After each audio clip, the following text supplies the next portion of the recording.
Good morning, everyone. How we doing? Happy December 26th. Happy Tuesday. It's the Richie Hicks Jr. Sports Podcast, and I am your host, Richie. Giving you the goods on a trio of games yesterday that a couple were kind of shocking. I know some of the bettors are not exactly pleased with some of the results of yesterday's games.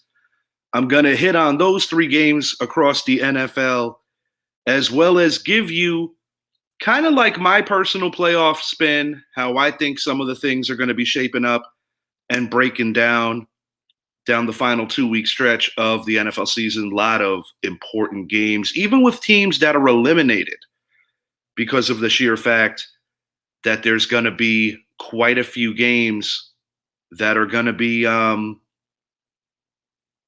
deciding a lot of wild card positioning. Teams that are eliminated could still play spoiler. And you also have quite a few scenarios where the one seeds have not been decided.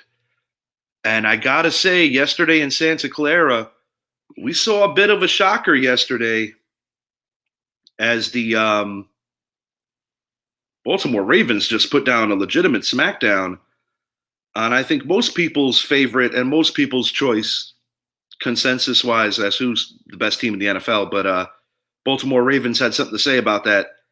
And you got to give them all the credit. You really do. You know, the Baltimore Ravens were phenomenal last night. And I might be reaching here, but I do question if there could potentially be a bit of a quarterback controversy with the 49ers right now. It could be a reach. I'm going to speak on it, though. I'm going to start it out here talking about the Raiders' shocking victory over the defending world champion Kansas City Chiefs. And I got to say, man, the Raiders front office might really want to give some credence and some consideration to keeping Antonio Pierce. Getting a win over the legendary Andy Reid, the legendary Patrick Mahomes, the defending world champions on the road in Arrowhead, when you're kind of not really playoff bound, you still have that whisper of a hope.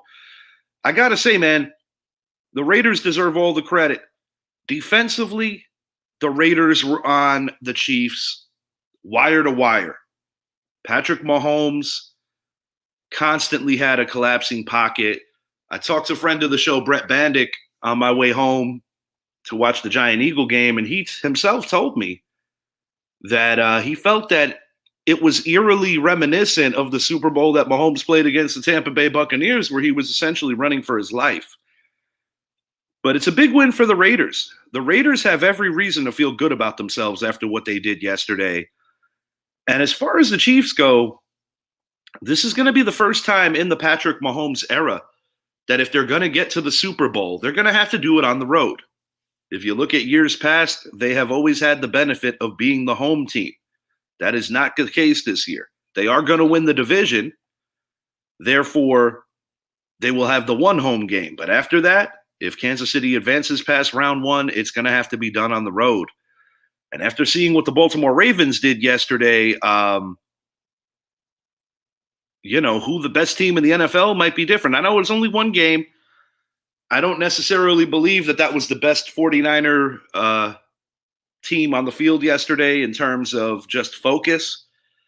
The loss doesn't hurt the Niners all that much. It's an interconference loss. It doesn't really screw up their NFC stuff. They are in control of their own destiny to still have the road move through Santa Clara, but it has to be alarming to see what the Baltimore Ravens did. I mean, this is a team earlier in the year, home losses to the Cleveland Browns, as well as the Indianapolis Colts. For a bit, I was kind of viewing them as possibly overrated. Lamar Jackson does not have the best playoff record, only one victory in his career. He is a former league MVP. He's also in the conversation to be a league MVP this year.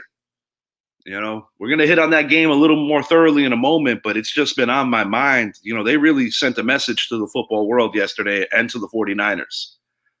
But the Raiders, got to say this. Good job, guys.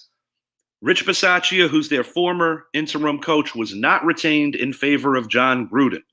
We saw how that worked out after those emails came out. And then they go out and get the hot coordinator, Josh McDaniels. That didn't work. I think the Raiders need to be honest with themselves, and they need to reward a good job. Antonio Pierce deserves to be the coach of that football team next year. And I may be a little partial because of the fact that he's a former Giant great. And he helped us beat the undefeated New England Patriots in 2007 and just, had a great Giant career. But I'm rooting for Antonio. I think it's a job that he deserves, and I think he's really got the guys playing hard for him. And that's all you can ask when you get an interim head coach that takes on a problem with a winning culture, disgruntled players, many things of the such.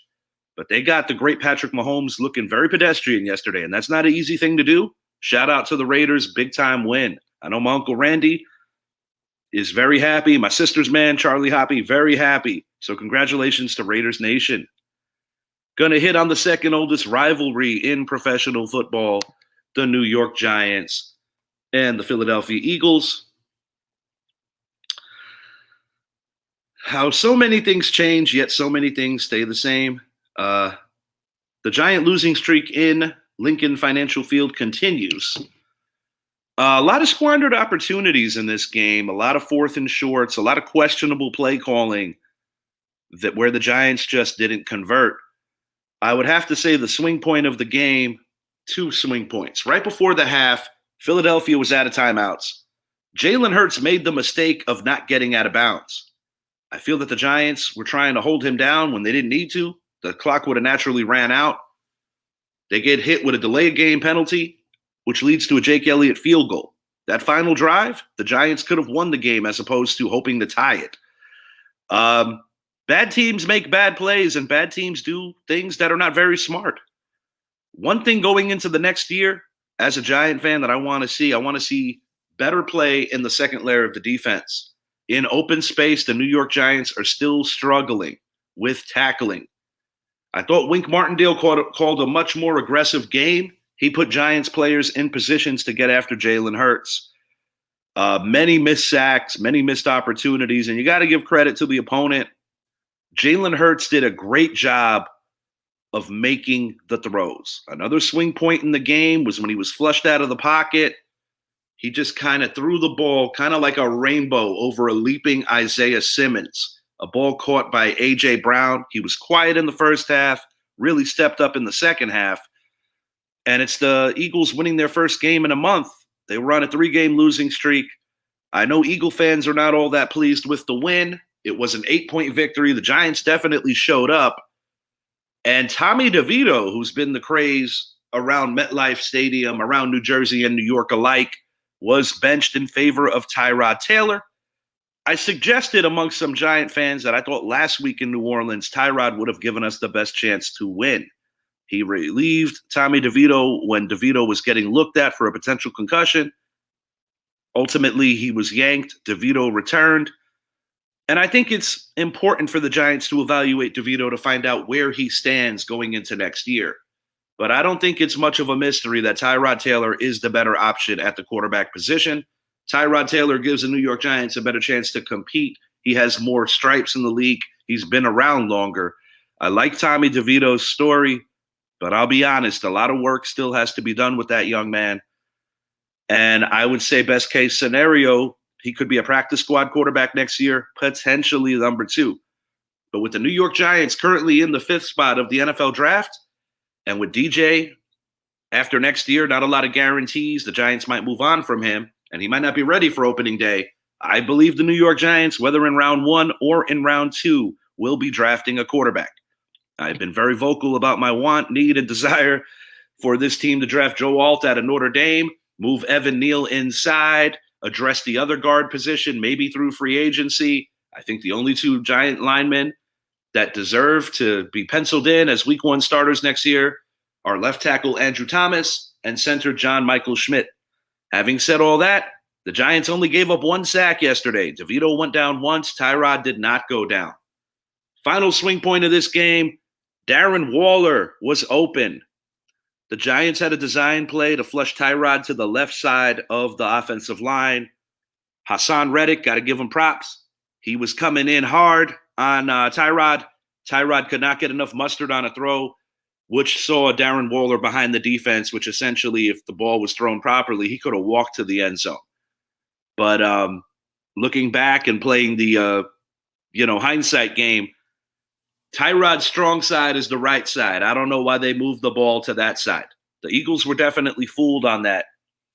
In victory, Philadelphia Eagles reclaim the lead in the NFC East due to Dallas's loss on Christmas Eve. But right now, the Philadelphia Eagles still look very vulnerable. They look far from perfect. A win is a win, and a win you will always take in this league. But the Philadelphia Eagles, while right now holding on to the 2 seed, I still think could potentially be in trouble when it comes down to playoff time. There is a team in Detroit, whether they host or whether they travel to Philly in a potential matchup, possibly round 2, that I think has the offensive firepower to really test the Eagles. Many of you maybe forgot, maybe some of you remember. But a couple of seasons ago, that was Detroit's home opener, and it was quite the shootout. I have a feeling that you could see a similar matchup should those 2 teams lock horns. The Detroit Lions still have a chance at the 1 seed, and that's going to be very interesting, and I will hit on that in a bit. But the Giants' troubles continue. The positive side for Giant fans, you move up to the 5 spot. Giants are officially eliminated from playoff contention, 5-10. But as a fan, I will say this. I was encouraged by the effort. Normally, we get our doors blown off in that stadium, even when we are good. It was a hard-fought game, and I'm happy that we made the Eagles work for that victory as opposed to just lay down and die. I think there's something to be said about the character in that locker room when you don't have much to play for, but you still show up. It's called pride. Congrats to the Eagles. Oh, God, that hurts. But congrats to the Eagles on a hard-fought victory. NFC East is very competitive, and the fact that for the last 18 years they've had a different divisional winner speaks volumes on it. Daryl Moose Johnston, former Cowboy great, was covering that game yesterday and made a mention of how he believes that this is the first year since that what I just said on that metric that they're going to have back-to-back division champs. That, of course, looks like it's going to be Philadelphia. Game of the day, undeniably, the Baltimore Ravens. Shout out to my homegirl, April Roman Kelly. She lives out in Amsterdam, originally from out here. Huge Baltimore Ravens fan. Biggest Ravens fan I know. And she scoffed at my prediction when I said that the 49ers were going to win by 4. Congrats to her. I know she's really happy. Last time we watched a ball game together was last season when the Giants scored 2 quick touchdowns and kind of stole one from the Ravens. It was the only Ravens loss to the NFC in recent memory, so I'm proud of my guys for having that one metric on them. Ravens got a damn good team, and I'll be the first to admit that I think I've been underestimating how good this Ravens team is all year. John Harbaugh is doing a phenomenal job with those guys, and I really believe that the Ravens could very well be Super Bowl bound. But I do like what I'm seeing in Buffalo, and I think they're going to have something to say about that. I do want to hit on Brock Purdy. Last week against the Cardinals in a victory, he suffered the first stinger of his career. He was having some pain yesterday, and he did get hit quite a bit yesterday. Sam Darnold comes in, leads the team down the field, and to be honest, looked a little sharper than Purdy yesterday. Now, there's some metrics that lead to that. When you're winning by a considerable margin, you tend to allow a lot of plays in terms of running the clock, catch the ball. You get a little softer on defense for the bigger game, which is running clock. But having said that, Sam Darnold had a nice command of the offense. And with the Purdy sudden injury, I do think that there could potentially be a quarterback controversy. Of course, Brock Purdy was a shock to the league last year, being Mr. Irrelevant and helping the 49ers get to an NFC title game. We know the story. He got hurt in Philly. He caught the loss, but he didn't really play in that game. They went out and got Sam Darnold, and they traded Trey Lance. This 49er team did not just sign Sam Darnold just to fill in a roster spot. They do have belief in him. And I do believe that the 49ers are so good that they could win with Sam Darnold. So stay tuned. It should be interesting to see what goes down there. And I want to give you guys a look ahead to Week 17 and the current NFC and AFC playoff pictures. Going to start it here. Heavyweight battle next week in the AFC. As we're going to be looking at the Baltimore Ravens hosting the Miami Dolphins. More than likely, pretty much without saying, this game will decide number 1 seed for the AFC playoffs.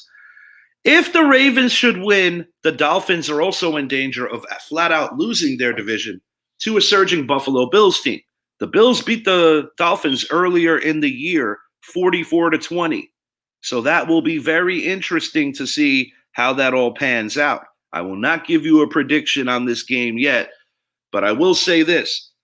Last season, one of the more entertaining shootouts I've seen in recent memory, where Miami came from behind and stole one from the Ravens. I expect that this game could have the same kind of touch to it. While I think both these defenses are very talented, I have a feeling that in an offensive-driven league, this is the kind of game where both offenses could really go above and beyond and shine. Weapons galore. Lamar Jackson's playing out of his head right now. You got to give him all the credit in the world. And while I think Miami hasn't exactly looked like incredibly impressive, beating Dallas the way they did was not an easy task this past week. So it's going to be a hell of a football game, and I know the Buffalo Bills will be rooting hard for the Baltimore Ravens. Because if the Bills could get the home field advantage, at least for a couple of rounds, they up their chances to go to the AFC title game. And Buffalo has had recent history success against the Baltimore Ravens. So a lot to look at there. This is another huge matchup. This has to be the most important Lions-Cowboys game since the 1991 season where they played in the title game, actually the second round. A Lions win can potentially put them into the 2 seed or even the 1 if the 49ers and Eagles both lose. A Cowboys win paired with an Eagles loss can put them at the 2 seed and back in the lead of the NFC East. So there's a lot on the table when it comes to what can happen here. Similar to what I just said about the previous game. While this game is in AT&T, it's in a stadium where a Lions team should feel comfortable. It's similar to Ford Field. It's indoors. It leaves the possibility for there to be a potential shootout. Eye test and just standing alone, this is a game I think Dallas should be able to outscore the Lions because Dallas has a better defense. But right now, the Cowboys are not playing their best football, and I think this game could be eerily similar to what we saw a couple of weeks back where the Cowboys literally had to outscore the Seattle Seahawks. So it could be one of those kind of games. I'm not going to lie. I'm going to tell you what I want. I want the Lions to win. I've never seen a Lions Super Bowl victory, and I have one of my favorite cousins, my favorite cousin, who is a diehard Detroit Lions fan. So for the people of Michigan that have been long suffering, I would love to see the Lions win this game and make some history. But it's going to be a hell of a game, and there's a lot of implications because you've got the Cardinals and Eagles going at it next week. And that is a game where Jonathan Gannon plays his old team. So even though the Cardinals are on the bottom of the totem pole, it could be an interesting matchup. You got the Commanders and the 49ers. So while you have 2 weak teams, it's a week-to-week league, and you got to win a game to make some noise, play spoiler. It's worth watching. It's interesting. Got some other important games with teams that are not in the playoff race, and some that are. Packers at Vikings, that's a huge rivalry. Rams at Giants. Bucks versus Saints. Falcons at Bears. I'm going to say this and get it off. I'll give you one quick prediction. The Chicago Bears are playing very good football right now, and I think the Bears are going to put a hurting on the Falcons.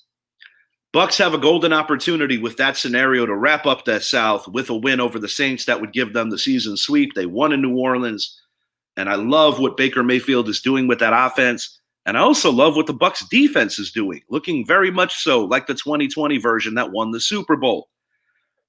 Rams at Giants, I believe, could be a very competitive game. Giants defense has been playing very well. And with Tyrod Taylor, who I believe will be back in the driver's seat at quarterback, I think it gives the Giants the best chance to win. Rams should win the game, but I expect the Giants to really test them. As the Packers and Vikings go, I think there's a potential for a shootout here. But I like possibly Green Bay for the road dub on Sunday Night Football because of the sheer fact that the Vikings offense has been struggling lately. They did not go back to Josh Dobbs. They're still rolling with Nick Mullins. We saw them lose a home game that allowed Detroit to win the division. Minnesota is hanging on still in that playoff picture, just on the outside looking in. And the Seattle Seahawks are another team that is like literally at the edge of falling out or doing something. So down the stretch, these final 2 weeks, it's going to be very, very interesting. I did want to ask my viewing audience. There's some time left in the season. But who are your picks for league MVP right now? In my personal opinion, I think we're looking at Lamar Jackson getting his second one. A couple of weeks ago, I would have said it's kind of between Dak Prescott, Brock Purdy, and of course Lamar would still be mentioned as well as Tua Tagovailoa. But when you consider that they have the best record in the NFL now, they keep winning, they play in one of the most physical divisions in all of professional football, if not the most physical. And when you factor in the amount of injuries that this team has endured, All-Pro tight end Mark Andrews out for the year, Josh Dobbins early in the year having another horrible injury. They just keep winning, guys. And they're a damn good road team. They actually have a better road record than a home record, which is a huge feather in the cap for a team that is looking to win a Super Bowl. I believe that Lamar Jackson is going to win this award, and I believe Lamar Jackson deserves this award. But I would love to hear from you, the viewers.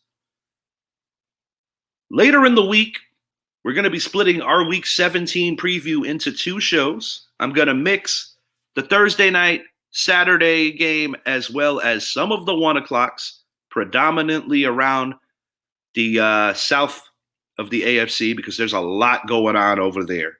So much going on over there with a 3-way tie going into the final 2 weeks. And I may be on show too. I may not, depending on my work schedule. But I did talk to my co-host Idris Salam, him and Shed, maybe manning down part 2 of that show. But that's going to be a show that's going to be honing in on the first half of the week, because there's less games on the 4 o'clocks. We're going to be going hard on splitting that up, where some of the 1 o'clock games are going to fall into show 2. But definitely worth watching. And on the final day of the year, Idris and I, we might be bringing some company. We're going to give you, as promised, that hip-hop show that we've been talking about for a while. 50th anniversary of hip-hop. We're going to go down memory lane, and we're going to bring it back up to the top, and we're just going to talk about what hip-hop means to us, as well as comparing a lot of great contributors to the art. Until next time, I am Richie. And on my final thought, I just wanted to say to all of you, I really hope you enjoyed your families during this holiday season.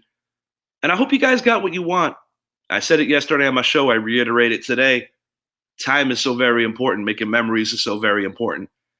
To me, that's more valuable. I could give 2 damns about a gift. I'm kind of a minimalist when it comes to that kind of stuff. But as long as my lady's happy, as long as my people are happy, as long as all the kids are happy, that truly is what does it for me in terms of the ticker. But I hope all of you really enjoyed your holiday. And I want to give a big shout out to everyone who has contributed to my show over the course of the year, whether it be Idris Salam, whether it be Mike Zappi, Brett Bandick, Ryan Shed, new guys that have been coming on the show like Mr. Daniel Nunez. My guy Quentin Moore, the Mask, hasn't been here for a while, but definitely a great contributor when he comes on. My boy Zach. Keith Woolridge, who I got to get on a show. Shout out NFC Beast. Thanks for always supporting us. All of you guys just sharing the show, hitting the likes and subscribes, kind of closing in on monetizing possibly by year's end. But I just want to say I am genuinely thankful for all of you.